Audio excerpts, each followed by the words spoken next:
Kozhikode ചെറുവണ്ണൂരിൽ car കത്തി മരിച്ച ഗർഭിണിയായ സോനയുടെ ഭർത്താവും മരിച്ചു. പൊള്ളലേറ്റ് കോഴിക്കോട് മെഡിക്കൽ കോളേജിൽ ചികിത്സയിലിരിക്കെയാണ് രജിൻലാലിന്റെ മരണം. പോസ്റ്റ്മോർട്ടം നാളെ നടക്കും. AK അഭിലാഷ് ഉണ്ട് കൂടുതൽ വിവരങ്ങളുമായി.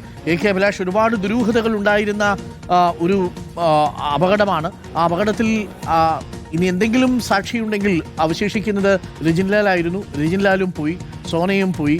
എന്താണ് സംഭവിച്ചത് എന്ന ചോദ്യങ്ങൾ മാത്രം ബാക്കി അല്ലേ?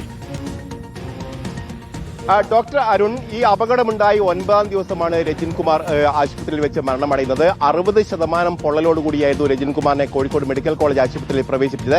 അപകട സമയത്ത് തന്നെ ഭാര്യയായ 6 മാസം ഗർഭിണിയായ സോന മരിച്ചിരുന്നു. ഈ സംഭവവുമായി ബന്ധപ്പെട്ട് വലിയ തരത്തിൽ ദുരൂഹതകളായിരുന്നു ഉയർന്നു വന്നത്. അതായത് രജിൻലാൽ ഇത് ഒരു കൊലപാതകമാണെന്നും രജിൻലാൽ ഇക്കാര്യത്തിൽ പങ്കുണ്ടെന്നടക്കമുള്ള വിമർശനങ്ങൾ കുടുംബത്തിന്റെ ഭാഗത്ത് ഉയർന്നു വന്നിരുന്നു. പക്ഷേ പോലീസിന്റെ അന്വേഷണത്തിൽ ഈ സോന ഈ പെട്രോൾ അന്ന് വൈകിട്ട് വാങ്ങി വരുന്നതിന്റെയും മറ്റും CCTV ദൃശ്യങ്ങൾ ലഭ്യമായിരുന്നു. അതോടൊപ്പം തന്നെ ഇവർക്കിടയിൽ വലിയ തരത്തിലുള്ള പ്രശ്നങ്ങൾ ഉണ്ടായിരുന്നു എന്നുള്ള കാര്യം കൂടി പോലീസിൽ വ്യക്തമായിട്ടുണ്ട്. അതോടുകൂടി തന്നെയാണ് സോന ആത്മഹത്യാ ശ്രമം നടത്തുന്നതിനിടെയാണ് ഇത്തരത്തിൽ ഒരു മരണം അല്ലെങ്കിൽ ഇത്തരത്തിലൊരു അപകടം സംഭവിച്ചു എന്നൊരു വിലയിരുത്തലിൽ തന്നെയാണ്, അല്ലെങ്കിൽ അത്തരം നിഗമനത്തിൽ തന്നെയാണ് അന്വേഷണ സംഘം പോകുന്നത്. ഇതിനിടയിലാണ് ഇപ്പോൾ 9-ാം ദിവസം രജിൻലാൽ മരണത്തിന് കീഴടങ്ങിയിരിക്കുന്നത്.